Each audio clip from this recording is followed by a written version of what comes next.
during the pandemic in 2020, everybody was very scared and uncertain, and I kind of wasn't. I was really focused.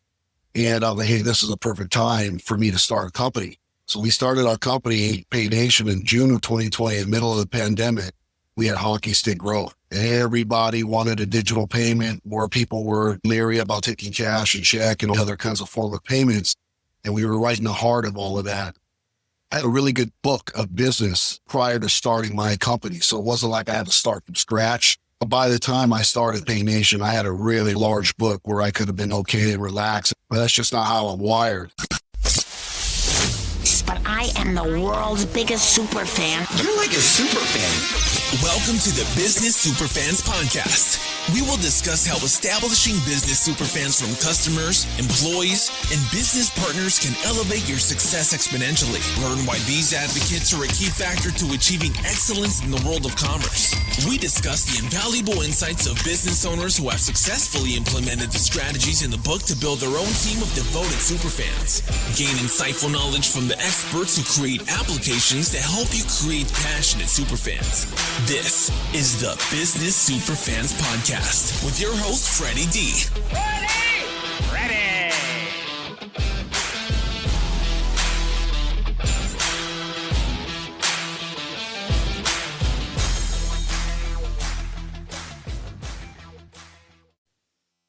Hey, Superfans, Superstar, Freddie D here. In this episode 103, we're joined by Perryn Holtrop, CEO and founder of PayNation, a forward-thinking fintech company based in Southern California. Under Perryn's leadership, PayNation is transforming how B2B companies handle payments, offering customized omni-channel solutions that make payment acceptance simpler, more secure, and highly scalable.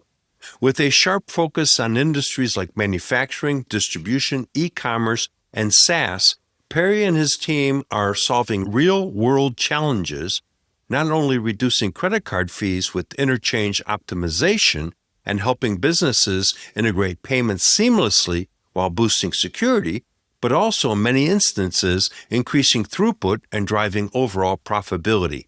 Get ready for an insightful conversation on innovation, growth, and a future of payments. Welcome, Perryn, to the Business Superfans podcast. Hey, thanks for having me. This is awesome. Yeah, we're really excited about you. It's an important topic of payment systems. There's a lot of them out there, and we're excited to dive deep into that so that our listeners can understand the benefits of the services you provide compared to some of the other platforms that are out there. Yeah, there's a lot of companies out there in the payment space. We specifically focus on B2B. A lot of basically companies that are selling goods and services to other businesses, a lot of manufacturer, distributor, wholesale. It's a little bit of a more sophisticated sale. It's not just, hey, let me walk in, grab your statement, lower your price. A lot of solution selling is what we do. Sure. So, Perryn, let's go back to the backstory. What were we doing before PayNation came about? I mean, there's a whole story of how you ended up getting to be running PayNation. Well, it's actually an interesting story. Before I got in the payment space, I was actually in the comedy business.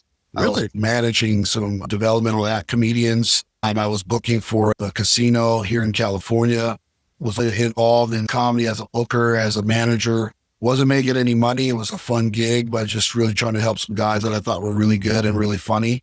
Make a little bit of money in comedy, but not a ton. I had a friend of mine who worked at a payments company, and he was like, hey, man, you're really good at sales. And I had several sales jobs before and owned my own businesses before. So was an entrepreneurial type of sale or company.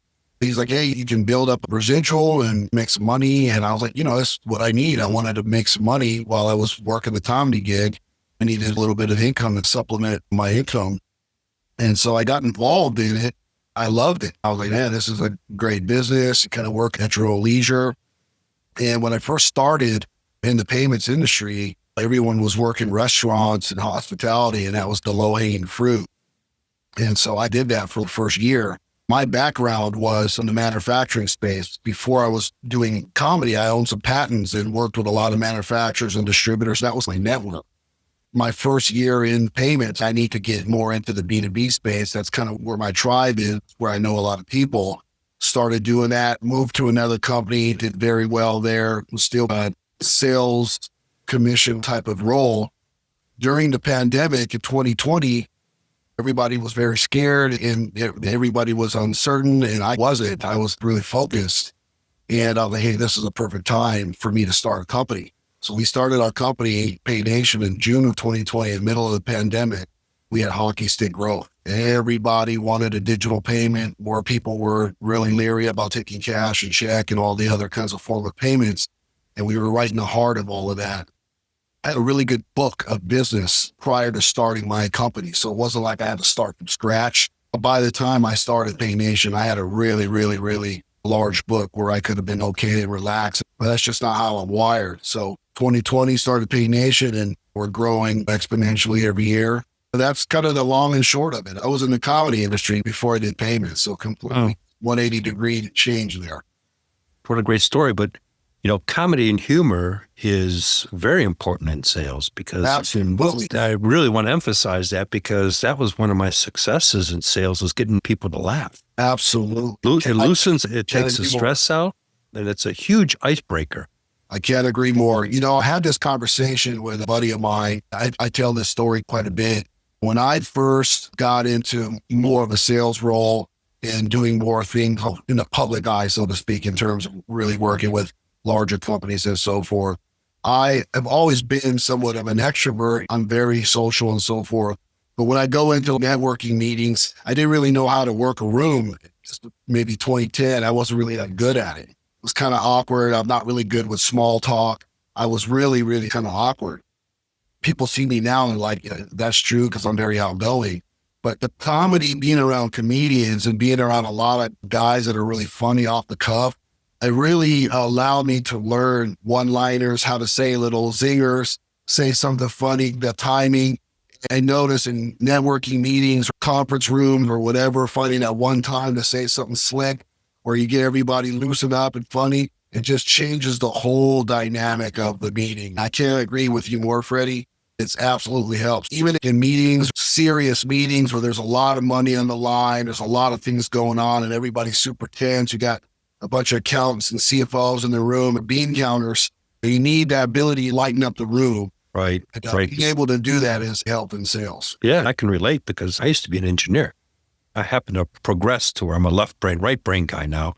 You remind me of going to networking groups. I used to go and people say, you need to go to a networking group. When I got out of the software business, I'm going, why do I want to go to a networking group? What am I going to do there? Who am I going to meet? Because I was used to the manufacturing space, tool and the SIC code. I have it burned into my brain. It's 3544. I looked up. Those are the companies. That's the president, vice president of engineering, vice president of manufacturing. That was my market. Or I'd go to the association, which was the same people in the market.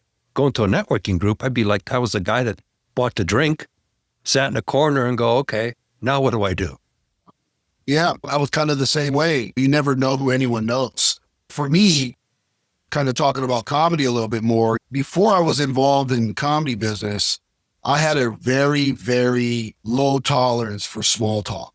I was able to see the BS meter real quick. I'll be like, this guy's full of crap. And I noticed that in the comedy world or even in the entertainment world, you never really know who anyone knows. So you kind of have to be a little bit more tolerant to what people tell you because you don't know who anyone knows. And that really helped me in the networking world because I was really more focused on really listening to what a person, what they do. I'll tell you another story. I read this book about body language and when you're talking to people, not have your hand crossed or your hands in your pocket or off to the side. You got to kind of show them your heart and be interested. I noticed that I would always be annoyed when I would talk to certain people. They would ask me a question and I could tell they weren't engaged. I'm like, why'd you ask me that question if you don't care my answer? But I noticed I was that same guy doing that. Right. So I changed that and I started really caring about what people are talking about, really listening to what their business is, what their industry is, what their discipline is, and really, really care. And when I started to really care about what people do, networking became so easy for me. And it's a game changer. Yeah. So it's a total game changer. Total game changer. So let's go back to Pay Nation here and talk about, how do you guys compare? I'm going to just throw some names out there like Square, Stripe, PayPal. Those are what most people are familiar with. especially small SMBs, which is our target market for this podcast show. So what differentiates PayNation from those platforms?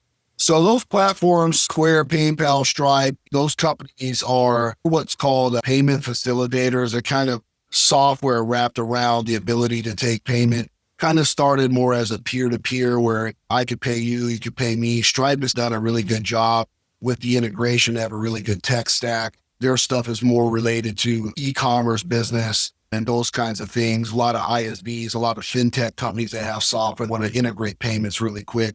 There's a need for that. We do some of that. Our focus is more middle market, lower middle market, B2B companies. So a lot of manufacturers, distributors, wholesalers, companies that are using some type of accounting software or ERP software where they want to integrate accounts receivable within their software natively. A lot of our conversation is really just explaining to them the time value of money, showing that financing your own receivables in a traditional term environment, net 30, net 60, sometimes doing a payment accounts receivable with a credit card is a lot cheaper and gets paid quicker. So a lot of what we do is really focusing on those companies that are doing business with other companies. The Stripes and PayPals of the world are more focused on smaller companies, more like mom and pops.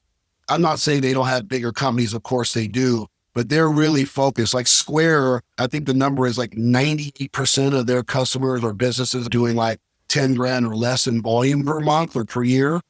I don't know exactly that number. They're focused on more smaller companies. A lot of what we're focusing on are middle market companies that want to be like Big Brother Enterprise, and they're a little bit more coachable. They're a little bit more open to things that we're able to bring to the table and consult with.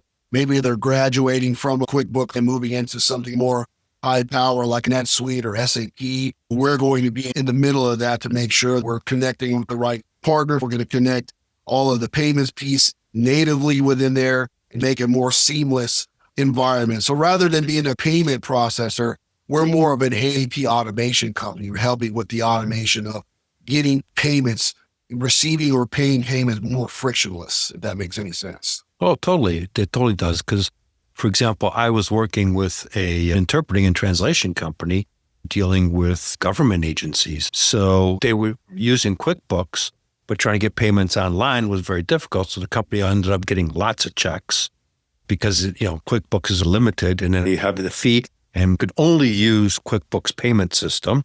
You can't unlock it. And so what you guys are doing, from what I understand, I just want to reiterate, is that you're teaming up with a company, changing out maybe their accounting platform to a better one that enables more customers to pay through the payment platform versus mailing out an old-fashioned check. Yeah. Our goal is to get people off a check, or at least at minimum digitizing that process. There's still people that want to pay with check, but rather than waiting for the proverbial check in the mail, we can digitize it, do, an e-check online or ACH online. We have a lot of clients that use QuickBooks. We have an integration for QuickBooks that allows you to automate the QuickBooks invoicing and still be able to use a third-party service like us. So you're not married to the service that Books uses. So there's a myriad of different ways. What I always say in the B2B space, especially in the payments world, there's no magic bullet. There's always some kind of nuance. Everybody has a different pain point, different issue that they have. Our goal is to really talk, find out what their payment flow is, find out what the North Star is for them, and try to get closer to getting to that North Star for that business and just make them efficient. I tell this story all the time. I had a client a few years ago that was still accepting checks. They found out later that the postman was on the tape, and they had a $500,000 check that was delivered to their office. It never got there. I don't know if the postman gave it to somebody or whatever, but the criminals were able to cash it and get that money, and the company never was able to recoup that 500 grand. This happens all the time, $26 billion in check fraud every year. Yes. So there's just no reason to do checks. We still have clients that write credit card numbers on a piece of paper. Everything is digital now, and that's what we try to really speak to our clients. I know you have a way of doing things that you're used to, but let's show you how to do it in the 21st century that's going to be safer, probably cheaper, more secure, and you're going to get paid quicker. It's a win-win. To go back to the fraud, one of the companies I worked with, what happened was clever. It was with the interpreting and translation company. They had requested a translation project. And they said, okay, we'll send out a cashier's check. It's more than the amount that you quoted, but we're going to have a second project coming to follow up the first project. So that should cancel out the overage of the cashier's check. I was running the company for a bit, and I didn't know any of this. It was being handled. You delegate, and people take care of it. All of a sudden, what happened, the fraud flew a flag with my accounting guy. He came to talk to me. He says, we did the project, and we delivered it. And they're canceling the continuing project, and they're asking for a refund. Fortunately, we didn't do a refund, but the cashier's check bounced because it was fraudulent. And so we were out the money because we had to pay the translators to do the work. And so we lost only about $750. It wasn't disastrous, but it was a clever scam. And that's where your system comes in, because that can't happen. No, that's one thing about payments. This is simply credit cards. If the money's not there, it's not going to get approved, right? So if you run a card for, let's say, $100,000 and it's approved, you get an authorization number, that money is as good as yours. Now, there's still obviously risk and chargebacks, and it could have been a fraudulent card. There's kind of a myriad of things there. But there are things that put in place and certain fraud tools in place that could mitigate a lot of that stuff. So fraud and chargebacks are a very big problem in our industry, specifically in the B2B space. Majority of the clients that our clients work with are reoccurring customers. You're not dealing with the consumer where it's one-offs. You're dealing with people that are buying stuff from you on a regular basis. So you pretty much know all the clients that are paying you. The biggest hurdle that we come across is everybody talks about the fees. Everybody wants to save, not to pay what they need to pay, but moving money isn't free. Trying to get money from one account to another, it's not free. Even in the crypto world, moving money to another wallet, there's essentially sometimes a fee for that. So people need to understand that moving money isn't free. If the customer knows the default method of payment for their clients is a digital payment, credit card or ACH, 70, 80, 90, sometimes 1% of your income is coming from a digital payment, factor in the cost of taking that payment like anything else. Right. The lease, your insurance, your employees, any of the stuff that is their cost of doing business, moving money should be a cost of doing business like anything else. Right. So, Perry, share a story of how PayNation worked with a client that was having payment challenges, and you guys stepped in and transformed their whole operation with what you guys do. That in turn led them to what I would call becoming a super fan of PayNation and become your advocate, attracting you more business. Yeah, I have lots of stories like that. One particular that always comes to mind, and a story I tell quite a bit. We went into this is actually not a B2B client, but they were a pretty large gymnasium that had a bunch of memberships for a young gymnast and all kinds of different events that they would do at their event. Really good business. The owner was great. And every single month, they had, I think, 700 or 800 members. Every single month, they had somebody in the office going in, having the cards on file or on a piece of paper, and they would go in and hand key the card number for the customer every month to process a payment for that month. Because every month it was a different amount. It wasn't always the same amount. So there wasn't a way to do it on systematized, right? Yeah. And so we were able to go in and tokenize a lot of these cards, put all the information, create profiles for each customer, and really help it. It took them, I think the number was something like 10 hours a month or some crazy number, 20 hours a month to do this. And we were able to do it where it took them 10 minutes every month. Eventually we implemented some software for them and it made it a little easier, but they were able to alleviate so much extra time from all this data entry. The gals that were working the office were basically hired to do other stuff, but they were resulted to data entry people because of this. It was a very, very, very big problem and alleviated it. They became a super fan. We got tons of business from them. We got so much referrals from our customer. This is a customer of ours to this day. We've had this client for probably almost 8 years now. We have lots of stories like that where people are just doing things the way they've been doing it for years. No one really ever came in there and said, hey, there's a better or easier way to do it. The biggest thing for us as humans is we don't like change. Hardest thing, yeah. And so if we come in and we can show them that change is very seamless, it's not really going to change much, it's going to make your life easier, A lot of times there's some pretty good adoption there. We get the pushback from time to time, but overall, eventually when they do it, they say, oh, this is much better. So it's always hindsight 2020 in that regard. Sure. And the ROI that you put on that investment of theirs, yeah, it took you time to get that set up for that gymnasium. However, they're spending, let's just keep the math simple. Let's just say 20 hours because they're not sitting there every minute doing it. So 20 hours over several days, the ROI on that is dramatic because now those people can be productive doing something else, attracting more members to the gymnasium, et cetera, versus spending 20 hours sitting in data entry. Yeah, not to mention human error. You got people typing in stuff wrong, the wrong amounts, the wrong card, you get declines, whatever the situation is. You're assuming that all these cards that were entered was entered right the first time.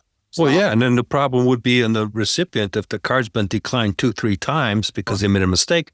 The customer is getting an alert. They're going, what the heck is going on with this place? And so that's creating a negative. So if you look at the whole gamut of everything, you guys really transformed that whole operation. Yeah, we did. And the owner to this day always sings our praises. I was on the phone with her maybe a couple months ago, just checking in on her. She's like, hey, man, how you doing? And Perryn, you're just amazing. It's been years and years and she's still faithful. So, we have lots of stories like that. Here's another one. It always feels good. We had another account, a pretty large shoe manufacturer. They've since moved on. They got acquired. It's not an account of ours anymore. This was a shoe manufacturer, and they had kind of the same situation. A very large company. They did about $50 million a year, and they had accounts, all of their customers that they sold shoes to, all of their credit card information in a 3-ring binder written down. They had a person in the office every month or every day for their accounts receivable that was hand keying the cards into a terminal in their office with all of these cards on file. And they had about 3 large 3-ring binders of card data from all their customers. That's insane in today's world. It was an absolute nightmare. Them hand keying the cards, it was a cost issue. There was a data entry issue. There was data error issues there. And so we went in and we helped them create customer profiles for each one of those customers, put all their card data in, tokenize and encrypt those cards. They were able to shred all those paperwork. And now every time they had a customer that wanted to pay, they would just put in the amount and pay. Eventually they went to a ERP system. I can't remember what they had, but we were able to integrate it into our payment platform to where the invoice automatically ingested into their system and it would automatically process the card. But we have this concept that we say here, we talk about soft money and hard money. The hard money is go in, we save you on some fees, maybe you're overpaying, the traditional thing that you see with payments.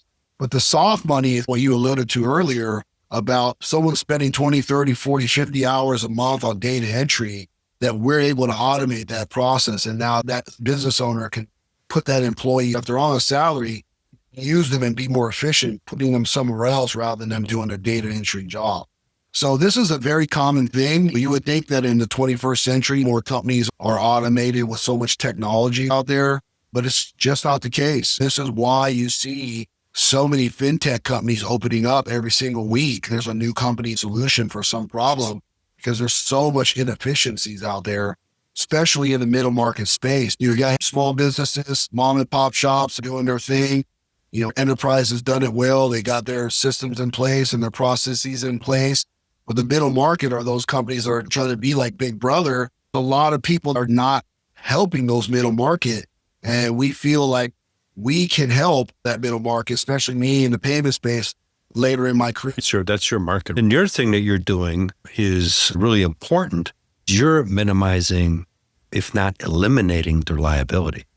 For sure. If you stop and think about having 3 ring binders of credit cards, you're talking about a major problem. If the federales know about that, that's big problems. Yeah, and the thing is, some people just don't know any better, or their incumbent processor at the time or payment provider just didn't know any better, or that's how they did it. There's a lot of bad actors in our space. The client is only going to know what they know or whatever they don't know. So it takes a special person to come in, a little bit more polish or savviness, focus on those types of clients where we can share stories or experiences that some of our other clients have seen or that they're like, oh yeah, I like that. Or, oh yeah, I want to do the same thing. We're able to share. We were talking off air about how your clients became a sales force for you and your clients were referring you to other business. That's what happens with us. Right. Once you build that relationship and solve the problems, they become super fans and they're more than happy to promote you. You can't buy that kind of PR.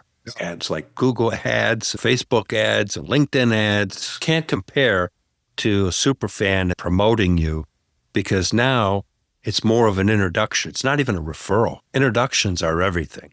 Yeah, that's how we work. We work on introductions in the payment space, especially in the B2B space, specifically middle market or even enterprise.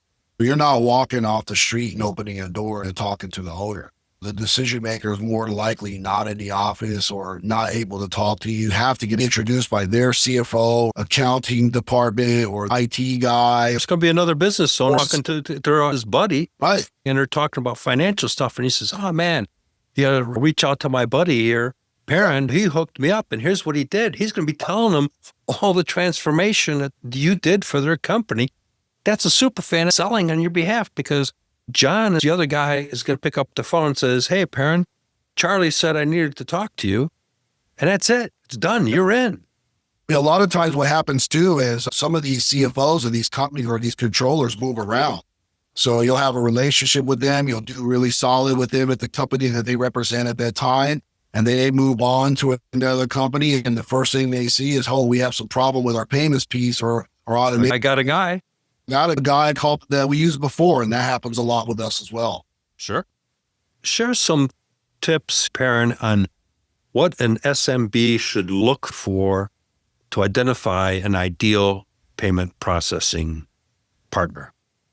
It's kind of a tough question to answer because there's so many nuances there. But I would say any company that's really just focused on price, that's typically not a client we want to engage with because they only care about the best cost. They're not really looking at the value we're bringing. And if you sell on price, you'll lose on price. The same thing goes for the guy selling it. If you're a guy that just coming in and say, I can save you a bunch of money, and that's his only way of selling, you got to be leery of those kinds of people. There's only so much money you can save. If I go into a business and they were getting overcharged and I'm able to save them some money because they were getting overcharged and I save them $1,000 a month, let's say. The next guy comes in and said, I can save you $2,000 a month as well when I just saved you $1,000 and your fees are only $1,500 a month. So I would say for a business owner, find somebody who's going to consult you. What I say a lot of times is, well, you're a business owner, especially an up-and-coming business owner, you take advice from a lot of people. Maybe you're an accountant, maybe a lawyer, maybe a business coach, and some type of professional that's helping you with your business. If you're a franchisee, you're talking to the franchisor that's helping you. And 70, 80, 90, 100% of your income is coming from a digital payment. You should probably take advice from a payment professional like us. Not a sales guy or gal that's just selling you something. Someone that's going to hold your hand and consult you and walk you down the potential pitfalls of taking a digital payment in your business. It's not just about who gives the best price. It's about the best technology, the best solutions, the best payment flow for your business. There's not a one size fits all in this industry. As much as everyone thinks that, sell this person a point of sale or a accounting service or put a terminal on their counter and they're going to work, it's not that easy anymore. There's too many nuances here. So I would say work with someone that's a payments professional that has the ability to consult you in your business, taking a digital payment, as opposed to just a sales guy who knocked at your door to say, hey, I can save you some money. Very good point. And I'm going to emphasize the following, and that is the fact that, what you did with that gymnasium wasn't about saving them money on the processing aspect of it. It was really about transforming their business and the efficiency of their business. Right. So when you're playing at that level, for anybody that's a salesperson, this is a sales tip as well, you look at strategy and helping the business achieve their objectives, because what you're providing is just a tool. At the end of the day, it's a tool.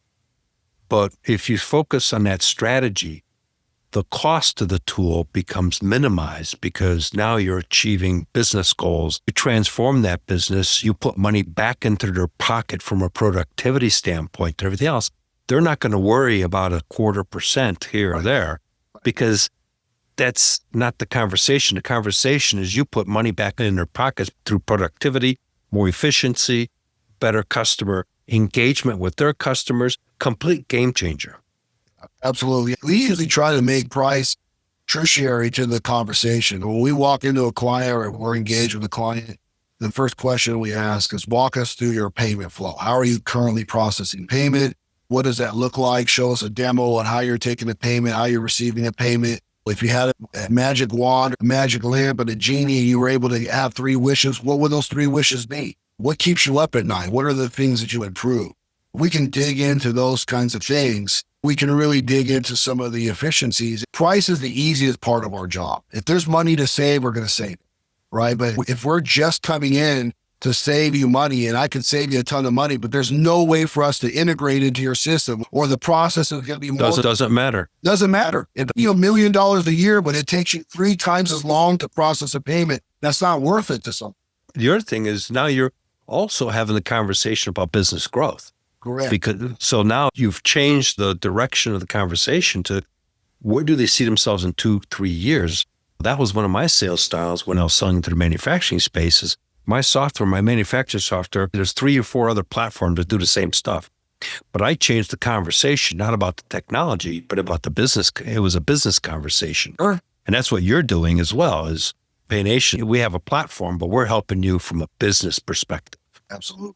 You know, we have our own technology too, so we're able to leverage tech sometimes. That's advantageous to the scenario, but everybody's got tech. Everybody's got a partner that has good tech. You can have the greatest tech in the world, but the person selling it doesn't know how to articulate it to that customer to get them to understand the value. And that's kind of why we like middle market business, because a lot of those folks are usually very savvy business owners that know what needs to be done. Not to say that small businesses are savvy, but they're a little bit more polished. A lot of times they're less focused on cost and more about efficiency. Because at the end of the day, we all know that when you get to the middle market or enterprise level, money's being made and money's being spent. But the inefficiencies is what's draining Profit margin to net income. Absolutely. If we can improve efficiency, the savings is going to come by proxy. It's going to be a natural thing. Exactly. Exactly. Well, as we come to the end here, Perryn, how can people find you? Well, paynation.us. We're on YouTube, Twitter, Facebook, LinkedIn. If you go to our PayNation page on LinkedIn, we post a lot of articles, newsletters. You can subscribe to our newsletter. We put out something twice a month. A lot of good information about B2B and the trends in B2B. If you type the PayNation into Google, we'll come up. We're very prominent in all spaces. And I'm sure you offer a free consultation assessment of the organization, right? Yeah. If a client is interested in engaging our services, we typically get on a discovery call, find out what their needs and wants are, what their North Star is, and then try to get close to that North Star as possible. Sometimes we don't have a direct solution, but we can find a workaround. Sometimes the solution that they currently have is better than what we can offer. And we tell the client, you're good where you're at, stay where you're at, things change, give us a call. We don't have a problem walking away from business if current solution is better than what we have to offer at that time. And that's an important sales tip because you just created a super fan of that customer for being authentic. Even though your solution is not viable for them at this point in time, they may know somebody else that could utilize your services, and they're going to recommend your services because of the way you handled it. But I had that happen to me many times where I'd say, I don't have the right solution. You should really look at that product for what you're specifically looking at. And they were like, wow. And I would get a referral from them or an introduction to somebody else 2, 3, 4 months down the road. Absolutely. I can't agree more. So we'll make sure all that's in the show notes, Perryn. And it's been a great conversation, great insights for our listeners. And we could go on this for a couple hours, I'm sure. Yeah, interesting here. We could probably do a whole bunch of shows like this. So we'll definitely look forward to having you on the show and continue the conversation. Sounds good. Thanks for your time. Thanks for having me.